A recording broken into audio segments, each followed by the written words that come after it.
Ladies and gentlemen, welcome once again to the Packernet Podcast. I am your host and resident panelist, as always, Ryan Schlip. Check us out online, packernet.com. Find me on Twitter, pack_daddy. Well, today is kind of catch-up day. We went over the last 2 days. Obviously, it was very time-consuming to go over every single play. It took 2 days in full. The only really newsworthy thing that I mentioned is that Jaire did officially go to season-ending IR. He's going to get season-ending knee surgery. And I do want to dive in on that subject, not so much the injury as what are we going to do? What are the repercussions? What are the ramifications? Keeping and getting rid of. And it's definitely not, I mean, for some people it's an easy decision. For me, it's not an easy decision, but it's definitely a complicated situation. Before we get to that, though, as I said, just tons and tons of things to get caught up on. Let's zoom out and look at some NFL news. We're getting to that point in the season where bad teams are just releasing guys. They're probably requesting it because they want an opportunity to go play for playoff teams. A couple names that have come up, Ezekiel Elliott was officially released by the Dallas Cowboys. Ezekiel Elliott has not really been a big producer for them for quite a while. Very strange situation. Zeke was a pretty good running back. And then you had other guys come in that were equally as, I mean, it was like everybody that came in was doing as good, and you start wondering, is it Ezekiel or is it the offensive line? And I don't know, over the last, he's a weird situation, weird dude, the whole stomach thing and a whole bunch of other random goofy things going on with him. But anyways, kind of a fixture or a staple of the Dallas Cowboys of old is now available. Who would be interested? I don't know, but I'm not one of them. In addition to that, the Patriots are waiving veteran pass rusher Yannick Ngakoue.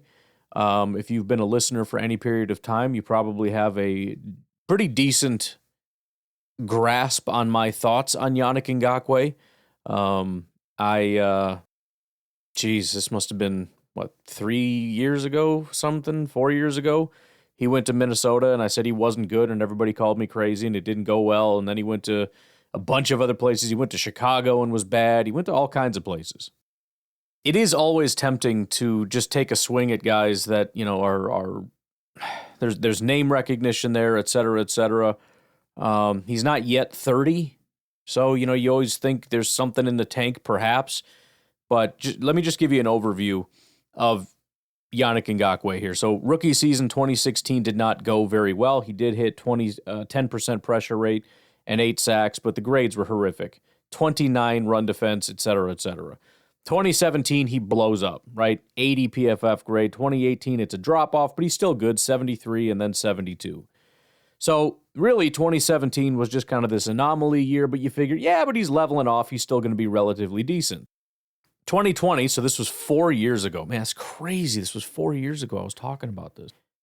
Minnesota decides to take a swing. Again, everybody looks at the past stats, and it was just so weird because everybody would cherry pick. I talk about cherry picking in ways like when I say, the corners have been good over the last 3 weeks. Well, you're cherry picking. It's like, well, yeah, in a way I am, I suppose.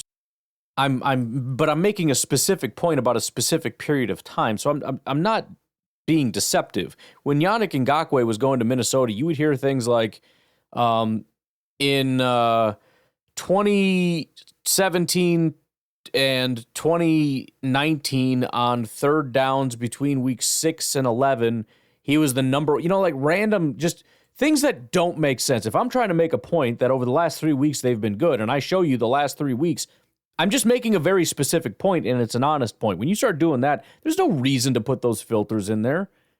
Why are you cutting off all these other years and all these other weeks and all these other downs? What is the relevance of that?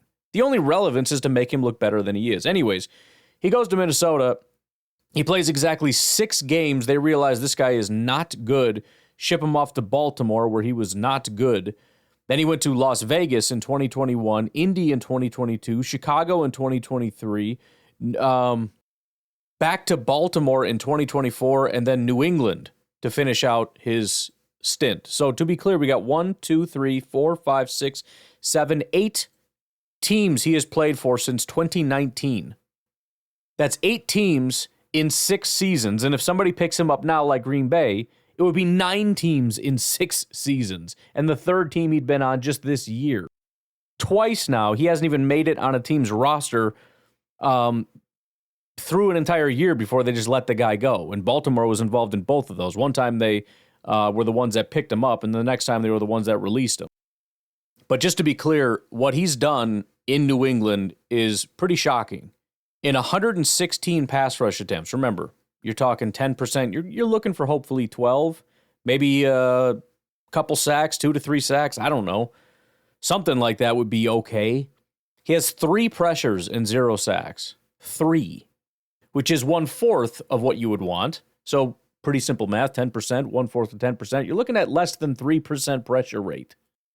His pass rush grades, 49, 52, 48, 42, 47, and 50. He never had more than 1 pressure in any single game, despite the fact that he had 20 pass rush attempts in all but 2 games. So he should have had 2 pressures in 4 games, roughly, just to be at 10%. He never had a game with 2 pressures, never had a single sack. Yannick Ngakoue provides no value. Unless you're looking for maybe a run defender that is a horrific pass rusher, because he does have a 69 run defense grade. The thing is, he's actually a terrible run defender. This is just kind of a weird, fluky thing that's happening, primarily in New England. The year before, his pass rush or his run defense grade was a 37, then 43, then 28. So I wouldn't trust that either. So no, I'm not interested in Yannick Ngakoue. No, thank you. Article here by Rich Cimini of ESPN. Jets Aaron Rodgers acknowledges Sunday could be his last game. I mean, it's not like, this thing with these makes it seem like he comes out and he's like, guys, I just want to let you know. I mean, it's question and answer, right? Jets quarterback Aaron Rodgers will make his 241st career start Sunday. It could be his last. Yeah, of course, is the quote. He said Wednesday, acknowledging that the thoughts on his mind as he prepares for Sunday's season finale against the Miami Dolphins at MetLife Stadium. In a reflective mood, Rodgers said he has, quote, a lot of gratitude for the last 20 years, adding that he's thankful for many coaches and teammates in his encounter on his football journey from high school to the Jets. He sounded as if he's thinking hard about retirement. Quote, I think there's going to be a change here, and if I'm part of the change, then if I'm part of the change, I see, part of the change isn't changing without him. Like, his part in the change is going away. I was thinking, like, if I'm part of the team, doesn't matter. If I'm part of the change, then I just want to make sure everybody knows I have nothing but gratitude for my time here. This game has given me a lot. I've given a lot back to it, and I'm thankful for it. I won't be thinking about that on game day. I'll just be enjoying this. I'm trying to stay in the moment, but of course, it's been a long career. I'm really proud of what I've been able to be a part of and what I've been able to accomplish, and I'm also looking forward to a nice mental and physical rest. He goes on to say, I'm just more resigned to the reality of the situation. I think there's going to be a change here. That's that quote there. Rodgers, brought in by the Jets in 2023, called these, quote, the best 2 years of his life. Similar to Aaron Jones saying this is the most fun he's ever had on a football team. So everybody leaves and wants to make sure that they know that it's better than in Green Bay. So thanks for that. So it is an interesting situation. I mean, the Jets, there's no point in bringing Rodgers back. It just doesn't make sense. Even if you look at it and say, I think Rodgers actually had a decent year. It's not as bad as a lot of people make it out to be. He could come back and be even better. The bottom line is this team is not ready, which is kind of the point all along, but they thought they were ready. They thought they were a quarterback away, and they were very wrong about that.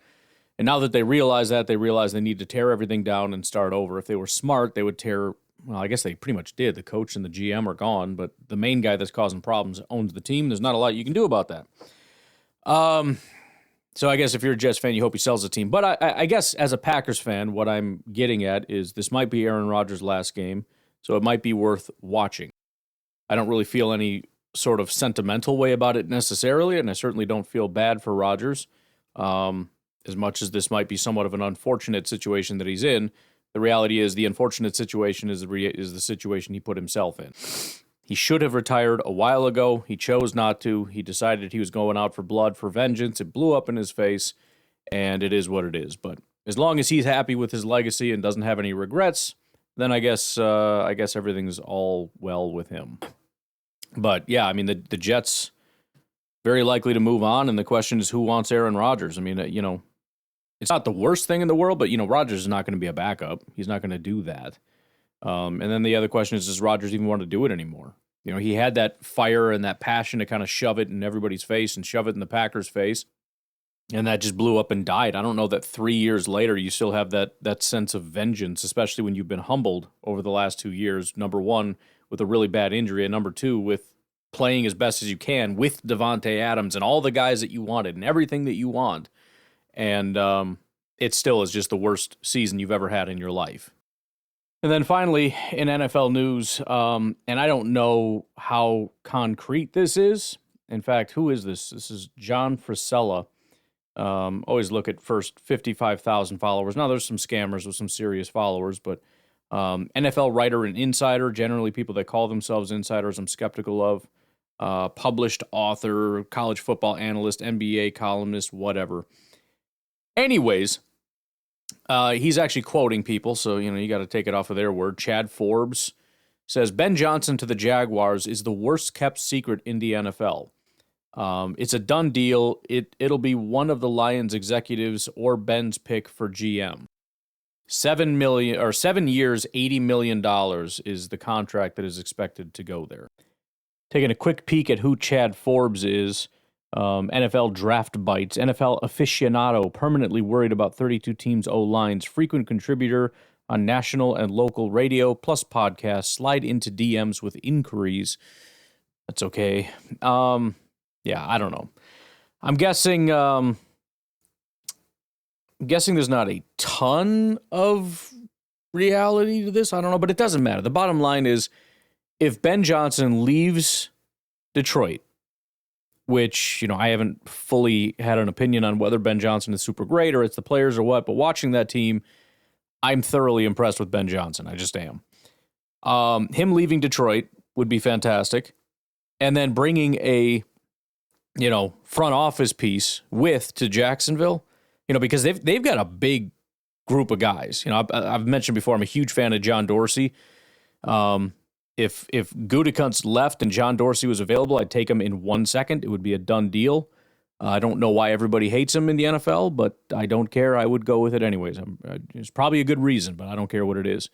But there's guys like that who are not the GM, but they're in the building, and they're working with them that are GM quality. So the Detroit would be losing them as well as Ben Johnson, which would be fantastic. And I really couldn't give a crap about the defensive coordinator. I don't know that guy's super great. Hard to tell because, they're good when they have the best pass rusher in the entire NFL, which most defensive coordinators would be good with that. And they're god-awful when they don't. So, hard to tell. Anyways, why don't we take an early break, and then we'll come back and rip through some other more pertinent NFC North / Packers news. We'll be right back.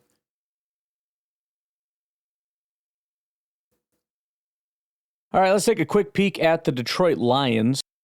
Apparently, Kirby Joseph did not make the Pro Bowl, and Lions fans are pretty pissed about it. I think that's fair, to be completely honest. I mean, Kirby Joseph is probably the best safety in football right now.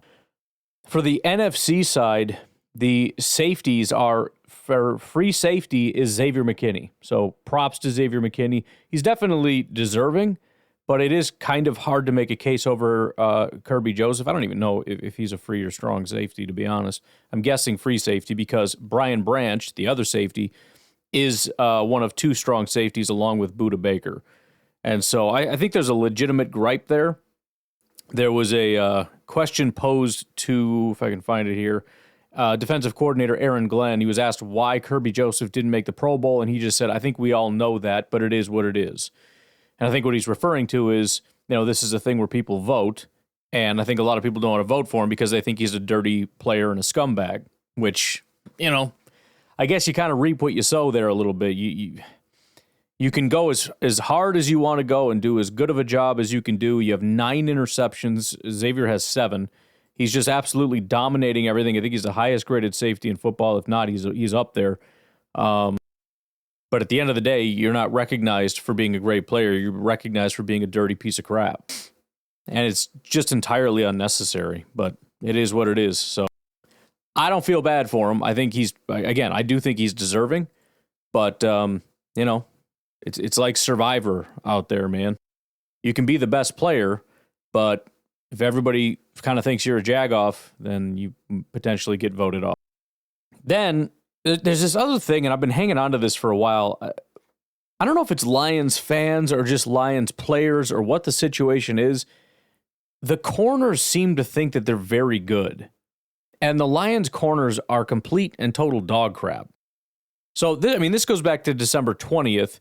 You've got the Detroit Times, so the media is involved in this, saying, our new CB1, Sub-Zero, one pride. And who they're referring to is rookie first-round pick Terrion Arnold, right? He picked round 1, pick 24, so we're looking at a round where maybe the Packers will be picking if they get exited from the playoffs relatively early. But it's where they normally pick, right? These are the guys that you pick that are going to transform everything. They're going to fix everything. Terrion Arnold's been dog crap. He's had 0 good games according to PFF. He's had 1 game where he graded out as good, 70.2, so as low as you could possibly get while being in that spectrum. Week 7 against Minnesota. Overall, though, he has a 49.6 PFF grade and a 48.8 coverage grade. This guy has been awful. Then we have a quote from Terrion Arnold, who also seems to think that he's some kind of elite corner. He says, we're a bad matchup for Minnesota. They got good receivers, but we got cover guys. No, you don't. He's given up the 5th most yards of any player in the entire NFL. We're talking corners, safeties, linebackers, whatever it is. Alontae Taylor, Cam Taylor-Britt, Brandon Stevens, and Jaquan McMillan are the only guys that have given up more yards than Terrion Arnold has. If you notice, those are corners that nobody has heard of or would ever want to start unless you are just so unfortunate that that's the best that you can do. The 5th most yards of anybody in the entire NFL. Well done, Terrion Arnold. He also has given up 4 touchdowns with 0 interceptions. So they got this weird, fake swag thing going on. It's almost like they're winning a bunch of games exclusively because of their offense. It's the offense that is overcoming one of the worst defenses in football right now. And we'll see what happens if and when they start getting some people back. I don't know, but right now it is a disgusting mess. And you got corners out there talking trash like, yeah, Minnesota's got those receivers, but we're going to shut them down because we got good coverage. It's like, no, you don't. You have garbage. You can't stop anything. And I can't help but think, and a part of me is praying for it as much as I don't like Minnesota, I want Minnesota to beat Detroit so decisively, so viciously, so horrifically, that Detroit will never recover. That they will be 0-17 next year because of what Minnesota does to them on Sunday. That would be my preference, but I guess we'll see how it goes. Cocky freaking losers. Then you get this. The Detroit Times. Is anyone concerned with Zadarius Smith's lack of production in the past couple games? Which is hilarious, by the way, because he did come in with a friggin' roar. And I even mentioned it. This guy comes in and, he kind of makes an impact, but he can't stay on a team because everybody hates him. He had 27 pressures and 5 sacks for Cleveland before he got traded or let go or whatever. Those are pretty good stats. In a matter of 9 games, well over 10% pressure rate, 5 sacks. Then he goes to Detroit, week 11, 3 pressures and a sack on 26 attempts. Great day. Indy, 5 pressures on 25 attempts is psychotic. Then he has 9 pressures and 2 sacks on 43 attempts against Chicago. And overall, his stats, especially from a pressure standpoint, are not the problem. He has 31 pressures on 188 attempts and 4 sacks. However, if you just look at his grades, 65, 89, 78 is how he started. Since then, 56, 50, 51, and 64. If you look at weeks 11 through 13, I wouldn't be surprised if he is the top pass rusher in football through those weeks. If you look since then, he's probably going to be well out of the top 50.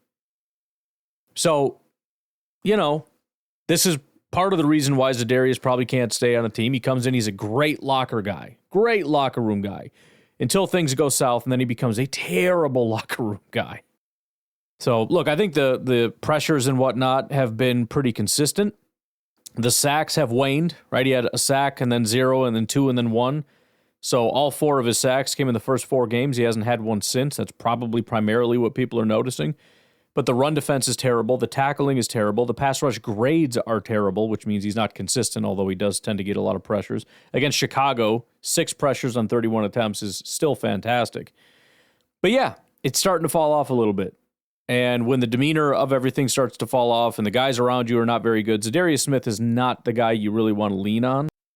To be like, hey, things are bad. You want to pick me up? He's like, no, dude, I'm gonna complain about stuff. Like I gotta go be sad. So just don't talk to me.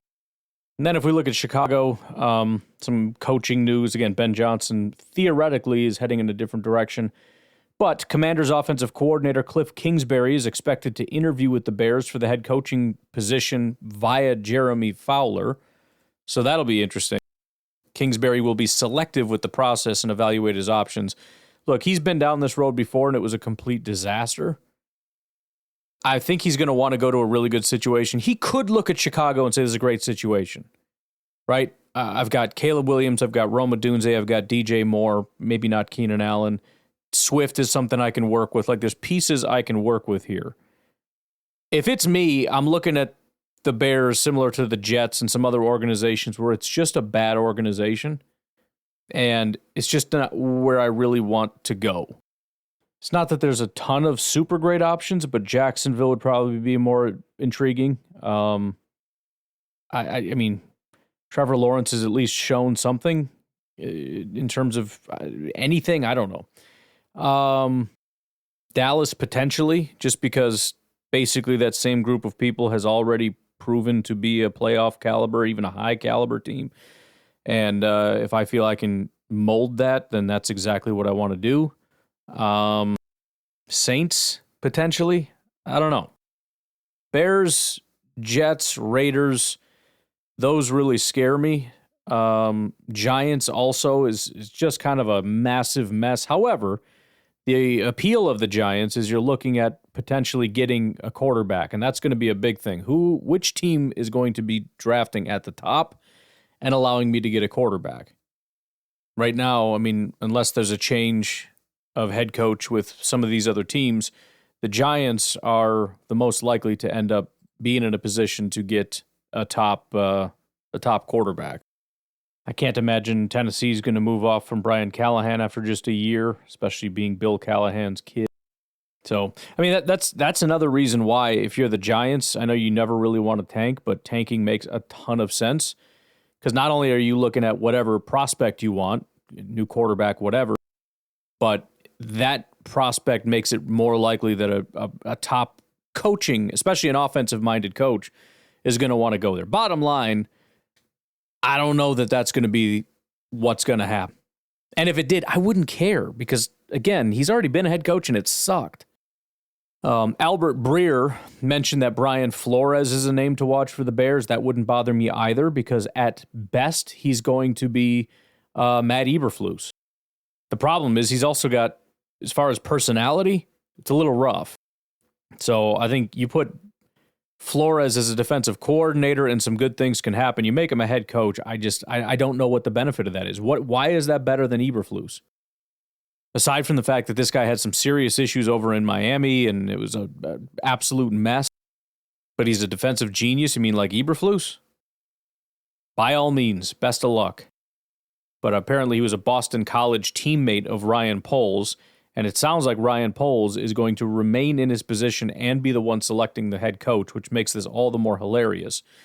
So he's going to potentially bring in his old Boston College teammate to come in and work with him because they've got similar roots in the Bill Belichick system. And so you got to make sure that the Flores Tua thing is different than the Flores Caleb thing, which would be hilarious because I don't think Caleb is a super. I can't see those two getting along at all. Jeremy Fowler also goes on to say that people around the NFL believe Chicago will lean on candidates with prior coaching experience. So that would lead us to believe, again, everybody that we've said up to this point, they've all got prior coaching experience. You've also got Vrabel to mix into that. But it does kind of help to narrow down Brian Flores, which again, I wouldn't mind. You get we get Ben Johnson and some head honcho over there in the front office of Detroit out of Detroit.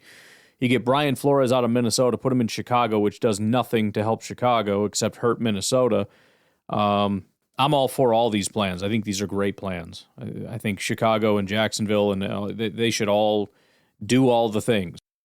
And I kind of mentioned it already, but official reports here.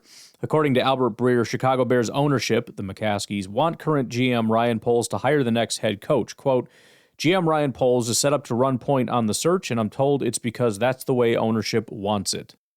So Bears fans want Poles fired, and instead the McCaskies, who Bears fans hate, will tell Poles, who the Bears fans now hate, to find the new head coach, which of course leads Bears fans to just spiral desperately out of control. Well, it'll be interesting to see when they hire a coach, because usually Bears fans, whenever anything happens, oh, boom, Super Bowl. That's it. It's over. It's done. We did it.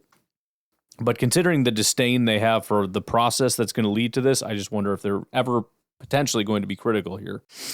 Warren Sharp says the same bad owners want the same bad president and the same bad GM to hire the next head coach. Do Bears fans still think ownership's primary objective is winning? Ouch. Got a bunch more to make fun of the Bears, but that's not really for today. Hopefully we beat the Bears so that we can go on with that. If we don't, I'm just taking the week off from the podcast because good Lord if we lose to the freaking Bears. But all right, why don't we take our final break? We'll come back. We'll do some Jaire stuff, and we'll see how much time we have for some other contents to go through. We'll be right back. All right, so let's talk Jaire, shall we? So I looked at his contract, and of course there's differences. There's differences between over the cap and spot track or whatever. Tried to reconcile it, and all the robots, I went through a billion of them, and most of them were just like, I don't know, dude, they're freaking rounding errors.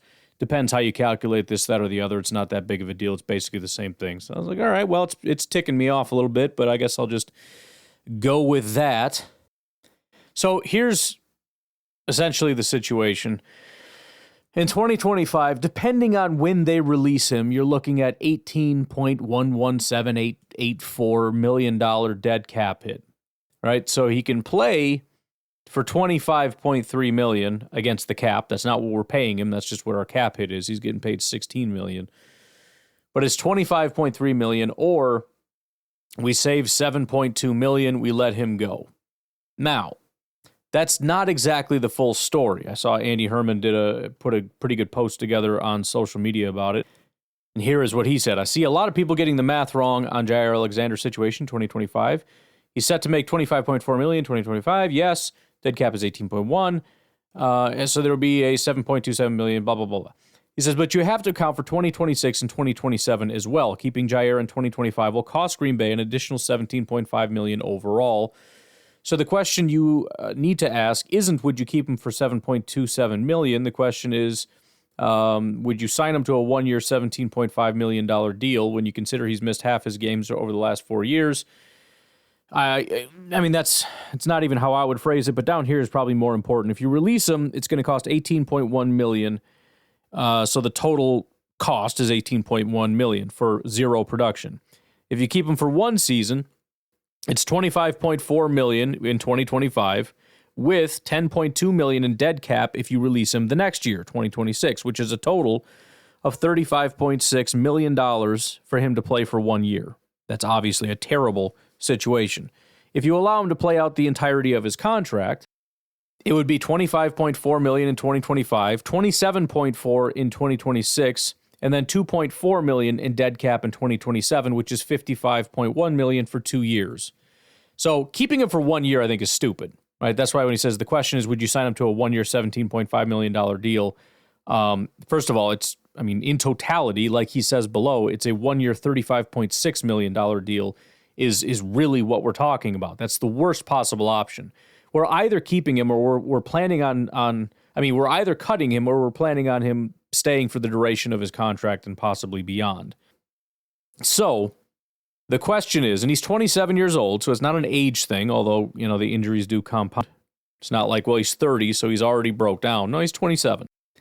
I think it is very clear if you have no belief that he's going to be able to stay healthy, releasing him is really the only option. Because again, otherwise, the only other real option, keeping him for one season to see how it goes, is stupid. That's $35.6 million for one season. That's ridiculous. But you can keep him for 2 seasons, and it's, $27.5 million per year, which is really high. It is. But that becomes the question. And of course, if you release him, there's a lot of extra money for the next several years. I think if you just look at it from that standpoint, I really struggle to maintain my position that keeping him is the most sensible thing to do. It's just hard to get there with the way that the contract is structured.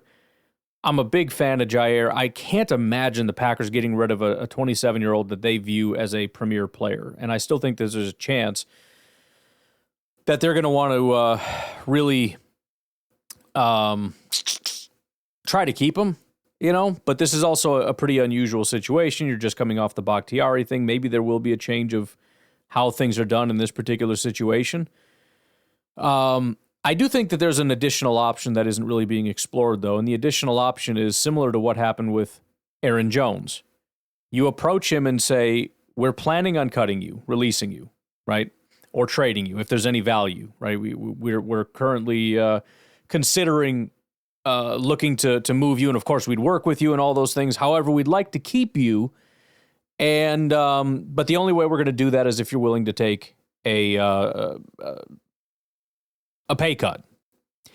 And I know a lot of people, well, he would never do that. But here's the only reason you would approach somebody for a pay cut. I mean, number one, they're just the greatest human being, and they're super generous and all that stuff.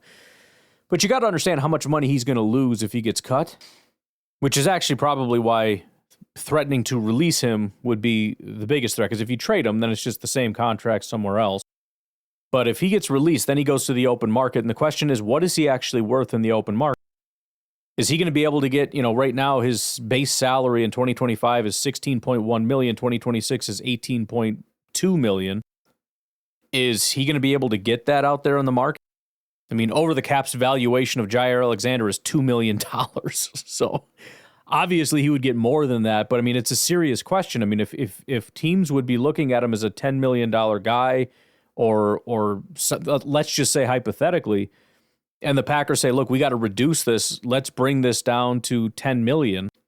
So that'd be $10 million in 2025, let's say $12 million in 2026 or something like that. That would be a $12 million reduction overall.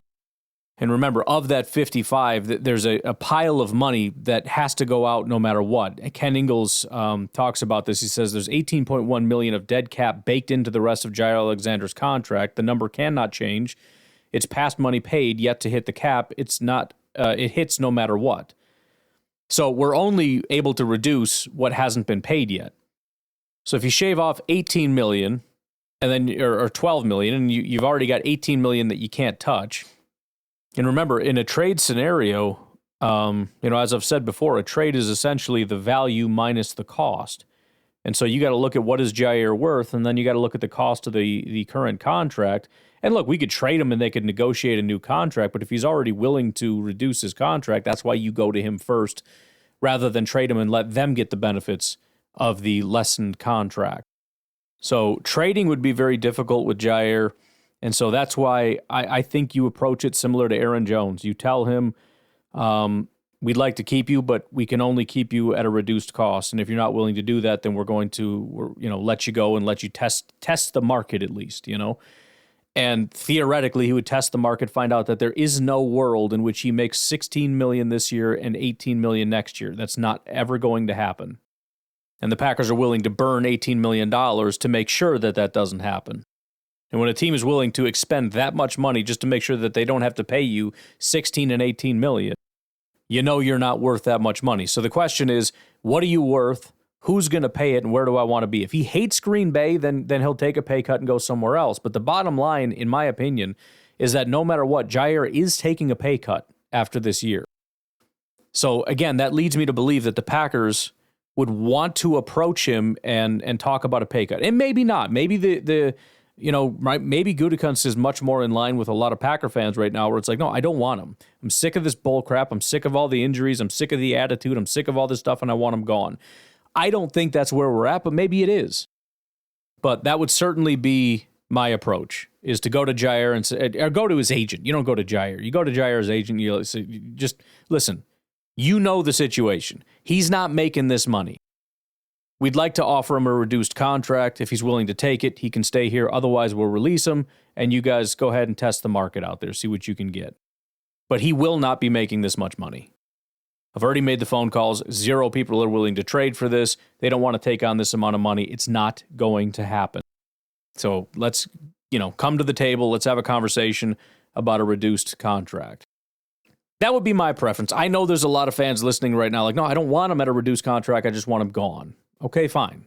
I understand that. I don't like that because the only good corner we have, presumably, maybe Valentine and Stokes are great now. I'm still pretty skeptical of that.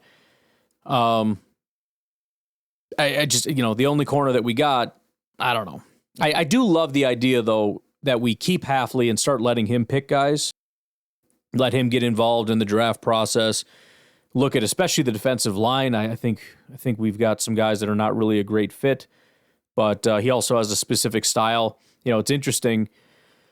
I briefly mentioned it before, but if you look at the cover 2 rates, the Packers run cover 2 more than just about any team in the NFL. Hafley was supposed to be sort of a cover 1, cover 3 guy, not a cover 2 type of guy, and we're running it more than anything. And I speculated, although this may not be the case, I speculated that's because of the type of players that we have.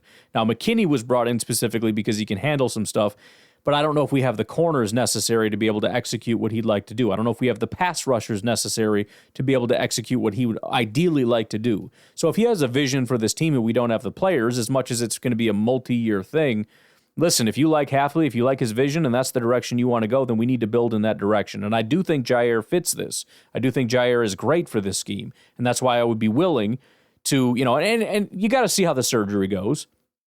You got to talk to your doctors and everybody else and see. I mean, if he's still got some lingering issues, it's done. It's over. We're not having discussions. But if he is 100%, understandably, he's, a higher risk for injury. But if he's ready to go, then my preference is let's work on a reduced contract, as I said. But again, on the other hand, let's get Hafley the dogs that he's looking for. He's looking for a specific type of dude, and I don't know that he has those guys really anyway. Kalen King is probably a good fit, but he's a 7th-round pick. Does he ever have the talent to step on the field and be that guy? Edgerrin Cooper fits, and look how well that's working. Does he have a single pass rusher? Maybe Brenton Cox, but again, we're talking all late-round guys. We're talking 6th, 7th undrafted free agent type of guys.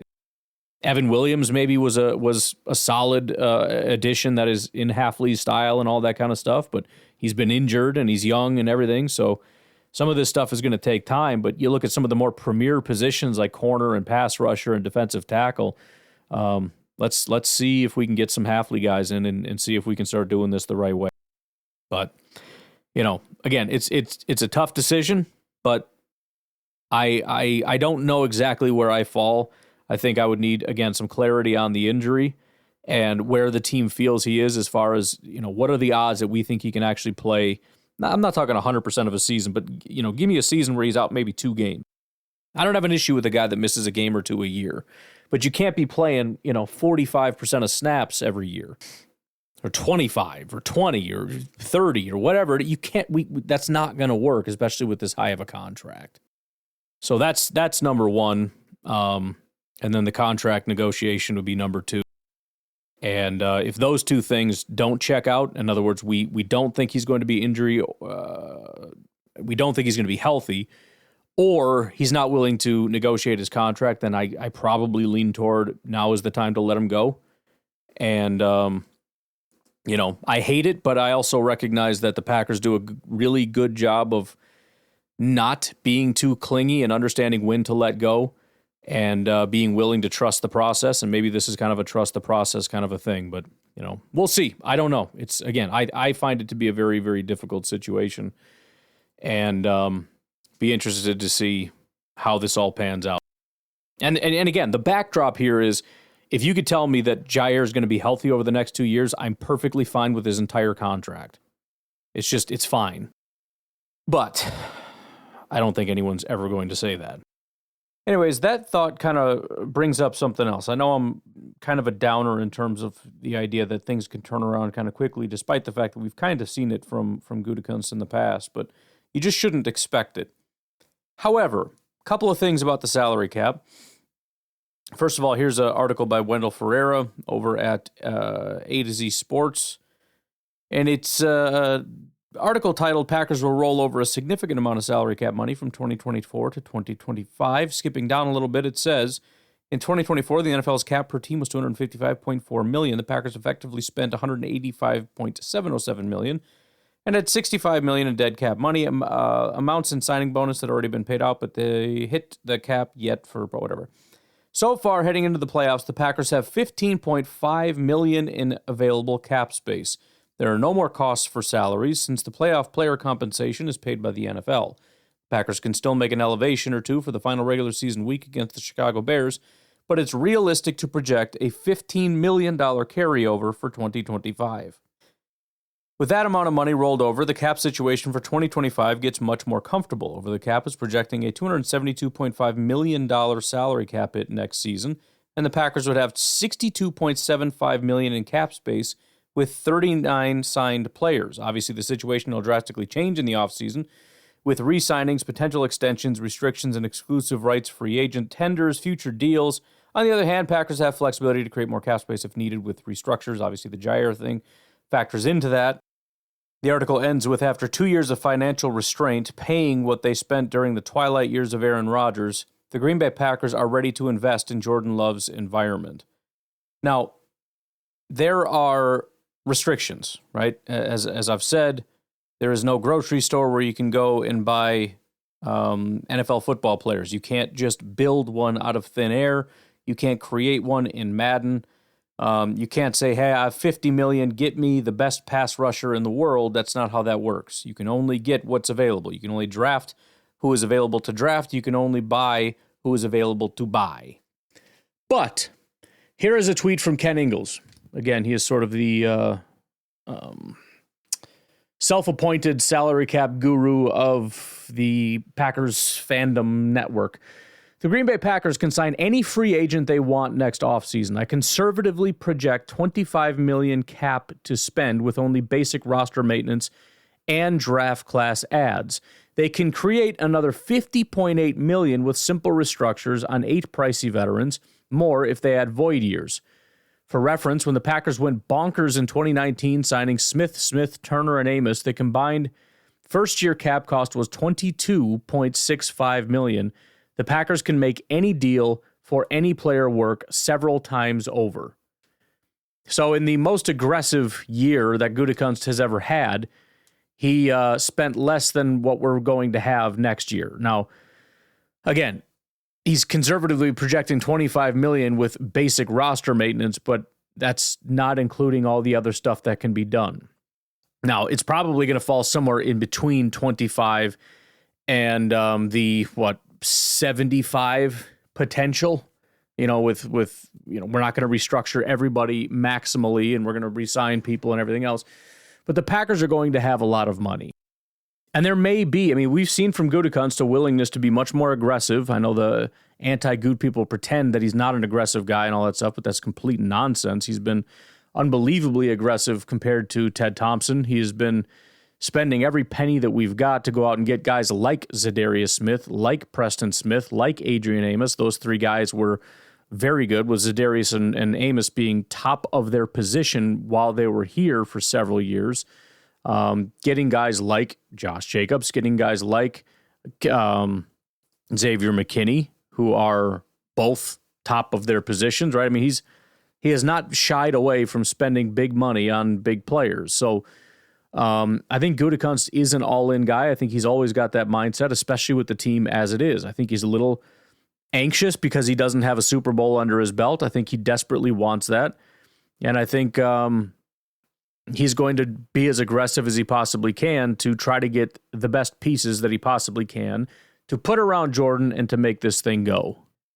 So what could that possibly mean? Well, obviously you never know who's going to be available. If you go right now and Google a list of free agents, it's going to give you a list, but it's a stupid list. It's a stupid list because most of the guys that are on that list are going to be re-signed to their teams. And then there's going to be other guys that are not on the list that are end up going to, they're either going to get cut or they're going to be trade candidates or whatever the case may be. Now, the number one name on any list that is expected to be available is Tee Higgins. Now, this may surprise you, and this is going to be another topic that I was going to talk about in general. I am in favor of getting Tee Higgins. I know that sounds crazy because I've been laughing at people who have been saying we should have drafted Tee Higgins. and, generally annoyed with the we need a wide receiver crowd. However, I will say that I do think, and this is going to annoy people, but it's fine, I do think the Packers are lacking a number one. I don't think we have that. I think we got a bunch of number twos. I like our guys. I like Christian. I like Jaden. I like Wicks. I like our guys. We don't have a number one. Do I think Tee Higgins is? I think Tee Higgins is better than everybody that we have. Yes, I do. And I think he could be very easily listed as a number one wide receiver. He has an 88 PFF grade, 88 receiving grade right now. He has missed a bunch of games and has 858 yards and 10 touchdowns, and that's being a number two on his own team. Tee Higgins is a monster. He's also not even 26 years old right now, which is crazy because he's played 5 seasons. He is 25.9 years old. He'll be 26 next year, which, by the way, is exactly the age that Gutekunst is very okay with. That was Za'Darius, that was Preston, that was Amos. They were 26 years old. I don't know if I saved it, but somebody had asked the question on their generally negative fellow on social media, listing all of the number one receivers that all these guys have. And it's like, well, who does Jordan have? And the smarmy part of me wanted to go over and say, okay, who does Josh Allen have? Who does Lamar have, right? It's not an excuse. It's a lame excuse. However, there is some truth to that. And it's not a bad thing to have a genuine number one. Think about it. Let's say Tee Higgins is maybe not Devontae, but kind of that type of a number one clear guy.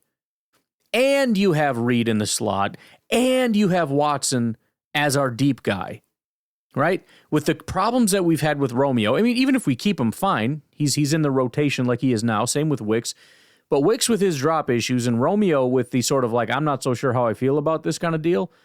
I wouldn't be surprised if the Packers are kind of like putting Romeo on the back burner the same way they did Aaron Jones. And then when something became available like Tee Higgins, kind of similar to Josh Jacobs, they're like, yeah, once that goes through, Romeo can go. I don't mind that at all. And I think now you go from a pretty good group to a really, really scary, solid group.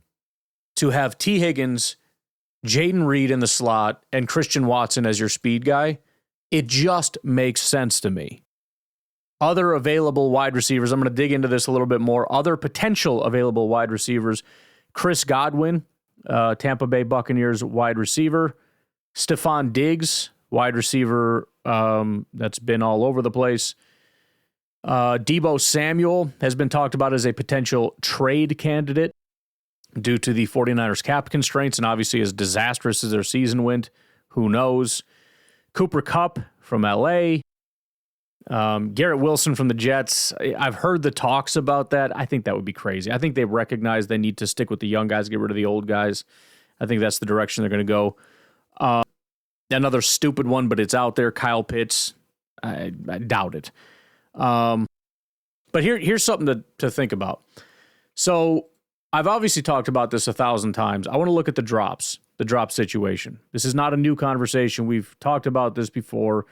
You kind of know generally my thoughts on it, but I still think it's interesting, and I think it's worth revisiting in this particular conversation about maybe getting a genuine number one wide receiver. First of all, it should be noted that Tee Higgins has 2 drops on the entire season, which is kind of freaking crazy. His drop percentage is 2.8%.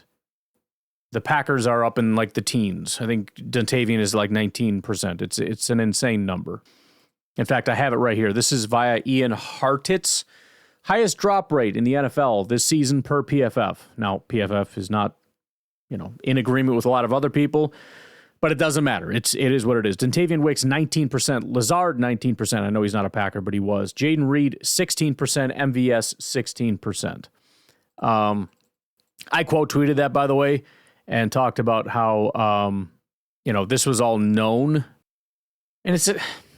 Now we're going... There's so many separate conversations and side conversations I want to have about this. Let me just very briefly say this about that situation.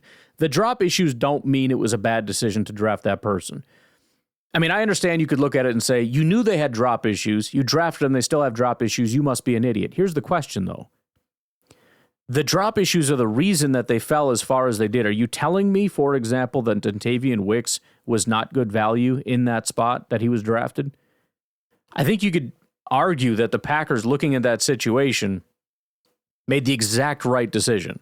Yeah, it's going to come with drops, but look how good that freaking guy is. The bottom line is we've gotten more value overall out of Dontavian Wicks than we would have out of probably anybody that we would have drafted after that. I think that's probably true with a lot of these guys. There's known drop issues. That's why they fell as far as they did, and the Packers pulled the trigger and have accumulated as much value from them as they can, despite the drop issues. And I think we have gotten a ton of value from all the, Jaden Reed and Romeo Doubs and all these guys that have had drops. Okay, so that's a separate thing. I saw this too. Top 10 qualifying quarterbacks in drop percentage. This is obviously the receivers, tight ends. Anthony Richardson, 5.3%. Spencer Rattler, 4.9%. Joe Burrow, 4.8%. Aaron Rodgers, 4.7%. Daniel Jones, 4.7%. Mason Rudolph, 4.6%. Trevor Lawrence, 4.6%. Jameis Winston, 4.1%. Jordan Love, 4.1%. Brock Purdy, 4%. So, first of all, it's not as bad as a lot of people have pointed out. It's not number one. It's number 9. It's the 9th worst situation, et cetera, blah, blah, blah. Do you recall my theory on this whole thing as far as drops? I mean, drops are, there's kind of two components here. There's the quality of the receiver or the receiver's ability to catch passes. But there's also a spectrum of the difficulty of passes, and this is not really debatable. You can't argue with me that if a guy that struggles with catching is fed less accurate balls, he's going to drop more balls. Right? That's just obvious. I mean, even more guys with better hands are going to have more problems. But so here's the deal. We've got this list here: Burrow, Stroud, Mayfield, Darnold, Mahomes, Allen, Love, Williams, etc. As far as how many expected points have quarterback lost to drops, this comes from FTN. But then I went over here to 2024 NFL Advanced Passing. I've done this before. This is not new news.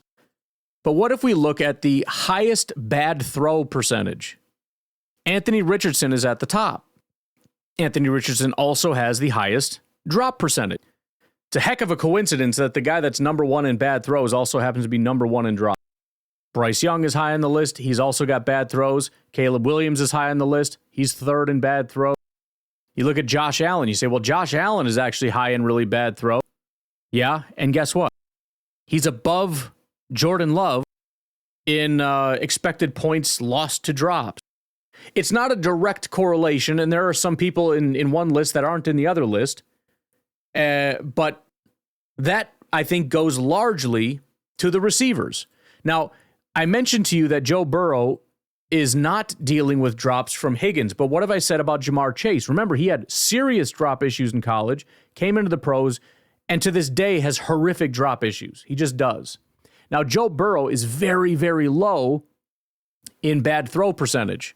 What does that tell me? It doesn't tell me that my theory is wrong. It tells me that his receivers are just terrible when it comes to drops because they're getting accurate passes and they're still dropping passes.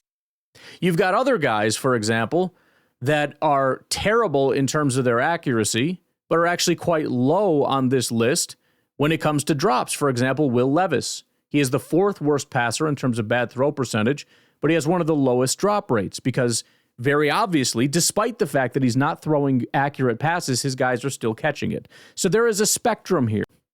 And the reality is, Jordan Love and Josh Allen and guys like that have receivers. What we know about their receivers is that they're not catching the passes that are coming from their quarterbacks very well. The Packers do not have receivers right now. And listen, some of these guys, it probably doesn't matter. You can put them on any team. Dontavian Wicks, you put him on any team. I mean, some of these things are hitting him right in the hands. He'll have drop issues no matter what. I think some of these guys would be much better if the balls are a little bit more accurate. There are receivers out there, though, that are going to catch anything thrown to them. Guys like Devontae Adams and whatnot, there are guys that just are incredible receivers that attack the ball, that do all this stuff, that are exactly what people want from a receiver. We have these arguments about, well, it was a bad throw. Well, you're supposed to catch it. Well, it was a bad throw. You're supposed to catch it. Guys like that just get rid of the argument because it's caught and we don't have to worry about it. The bottom line is I think there are going to be drop issues in Green Bay from these receivers because I don't think Jordan is going to be a generally accurate quarterback. He just never really has been. And that's not Pat Mahomes is not generally the most accurate. Josh Allen is not generally the most accurate. And some of that could be the depth of the throw, whatever, this, that, or the other, but it doesn't matter. The bottom line is that's just what it is. Some guys are just pinpoint accurate passers, and Jordan Love is just not one of those guys, which means you need to have certain receivers. Guys that can kind of handle that are willing to kind of dig it out of the dirt and can sky up in the air, that can fight for 50-50 balls because they're going to be a little underthrown, that are, going to be able to do extra, right? So when we get on the margins, when we get into those nuances of, it was dropped, but it was tough, we need guys that can make those types of catches. And Christian's done a good job with it this year. He's obviously really grown, which is great. I don't want him to go anywhere. I think he's doing a fantastic job. But do I think the Packers would benefit if we got away from Romeo and Wicks and went toward a guy that catches freaking everything? Granted, Joe Burrow, again, very accurate quarterback. That probably works to the benefit of Tee Higgins, and maybe if it was less accurate, he's going to start having more drop issues. We'll have to see. But the bottom line is that doesn't seem to be the case. If I still had SIS, I could look at it. His catch rate among inaccurate passes. I don't have that anymore. So, long story short, am I opposed to that? Absolutely not. I'm concerned about the draft because if you look at the draft and you say, okay, we're going to draft somebody at pick 24, 25, 27, whatever, 32, the odds that we're going to get one of these top-tier guys is low. The odds that Tee Higgins is going to remain a top-tier guy is a higher proposition. It's not a guarantee. There are no guarantees. Just like Jaire, when we paid him, wasn't a guarantee, and Rashawn and frickin' Nick, what was his name? I almost said Nick Collins. That's not what I meant, although I do think that applies. Nick Perry, far from a guarantee. I am okay with that proposition. Here's the other thing, though, because I don't want this to be seen as a reversal. I still remain perplexed about this wide receiver one thing, and here's one of the reasons why. Well, if you're asking me, do you have a problem with going out and getting a number one? No, I don't. Of course I don't. Here's the other thing, though. I would also, not only would I like an elite receiver, I would like an elite center, an elite guard, an elite defensive tackle, an elite edge rusher, an elite corner, an elite, we kind of have, you can call it elite safety, linebacker, whatever. But there's other positions too. So why are we saying, well, we need to get a wide receiver in the first? Why? You don't want a defensive tackle? You don't want an edge rusher? You don't want a corner? You don't want these things? I just don't fully understand why. Because I don't think wide receiver is the biggest need, because I do like the guys that we have, I don't know why that's such a big obsession with everybody. Other than we just like offense, we like the passing, and we want to have this dominant offense, and it's less exciting than, a guard. But look, again, if you're saying we have a bunch of money, and Tee Higgins is 26, and Tee Higgins is that dude, and Tee Higgins is not only that number one prototype, that ex-receiver prototype, but Tee Higgins is also a guy that I believe is going to be a really good catching receiver, I guess. A guy that doesn't have a lot of drops, which is what we need, because I do think, I know that there is a correlation between bad throws and inaccurate passes and drops, and Jordan Love is not a super accurate quarterback. Now, it is worth noting that this is a low year for him. He does have a career average of 6.5%, but that's still significantly lower than the other guys that are on this team.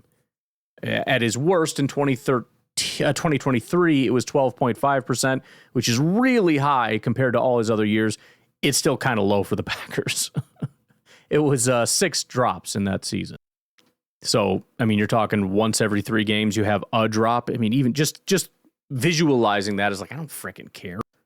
A drop every 3 games, and that is like the absolute worst season you're ever going to see from the guy. Freaking bring it on, dude. I don't care. Other options, by the way, just some names that I pieced together. Trey Smith, guard out of Kansas City. I'm all for offensive line. It's kind of a complex question in terms of who goes where now that we have Jordan Morgan and, you know, the flexibility of tackles and guards and centers and guys and pieces that can move around. But at the same time, how much do I care? Not a ton. Let's say we get Trey Smith and he's a premier guard or something. What do you do? Well, I don't know. Can Morgan play center? If not, I put him in a competition with Rashid, I guess. I don't really know what to tell you. But the bottom line is, if Trey Smith can play and he's better than Jordan Morgan, then why do I not want him on my team? I don't know. It just is what it is. Trey Smith. Did I say something else? What? Javon Holland, safety, probably not going to happen because we invested so much. We kind of like the young guys, and we already have a stud. Josh Sweat, defensive end for the Philadelphia Eagles. He is a 27-year-old guy. He's currently playing outside linebacker, but has experience as a down defensive end guy. They recently switched to the 3-4 defense, but he has 54 pressures and 8 sacks on 408 attempts and a 70 run defense grade. So something to consider if they indeed do move on from Sweat. There's also Hassan Reddick. That was that massive disaster of a situation with the New York Jets. You could say that it doesn't reflect very well on Hassan Reddick, but I think that was entirely the Jets' problem. They didn't have a contract down, and once they decided to trade for the guy, and they've already given up the compensation, you kind of have the team by the throat, and you can ask for whatever you want now because you're an idiot. So I don't see anything necessarily wrong with that. Hassan Reddick, very good football player. Khalil Mack, potential trade candidates, possibly Deebo Samuel. Some talk about Myles Garrett. I'd be surprised if that happens, but if it does, there is zero. I don't care the cost. There is zero question in my mind that guy comes to Green Bay. Cooper Kupp, Trey Hendrickson, edge rusher, and Bryce Huff, also a Philadelphia Eagles guy.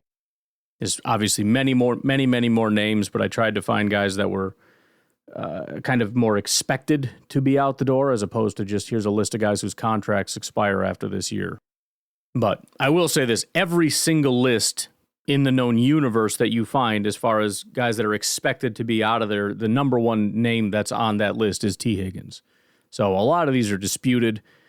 Some people maybe just wish casting or just saying nonsense or whatever. But Tee Higgins is widely accepted that he is going to hit the market due to the Bengals salary cap constraints, due to Jamar Chase being there, things of that nature. The only other thing I do have to add about Tee Higgins, because, Packer fans, we got to be consistent here. We don't like injuries, right? It's a very, very bad thing. We don't want to put up with it, and guys that get injured need to go. Tee Higgins does have a little bit of an injury history, especially recently. He hasn't had a full season the last 2 years. I think in 2022 he did, but he's been injured the last 2 years. He's going pretty strong this year, but he missed, weeks 1 and 2, 8, 9, 10, 12, and it looks like that's it. And one of those is probably a bye week mixed in, but he's missed some time for sure. Just saying. By the way, quick recap, and then we're going to get out of here. Tee Higgins, second round pick in 2020. 6'4", 219 pounds. Absolute beast of a human being. The Packers love that big physical nature. And also, just another little thing here. Packers are currently having problems with what kind of coverage? Press coverage. Now, I can't speak specifically to this at this time, but generally, if you got physical corners that your guys are having a hard time getting away from them, 6'4", 220 pound dude, probably a little bit harder to press up on. He's not a speed guy. He's not an athlete. He's just a big receiver that panned out. That's it. It's one of those things where you never really know who's going to hit and who's not, and he hit. Great. If you're letting him go, I think the Packers should consider it. So, how's that for the shock of the day? Bet you didn't expect that, did you? Anyways, I'm going to get out of here. You guys have a good rest of your day. We got to get talking about the Bears here pretty soon. So have a good one.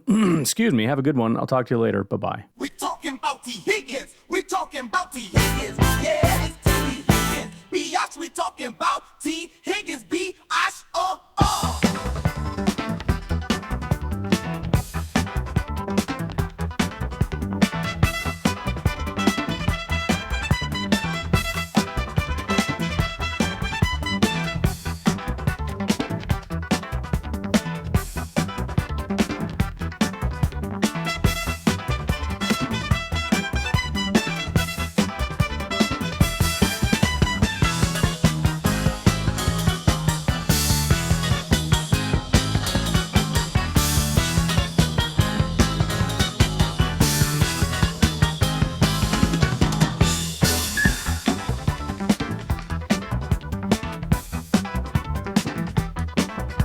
We talking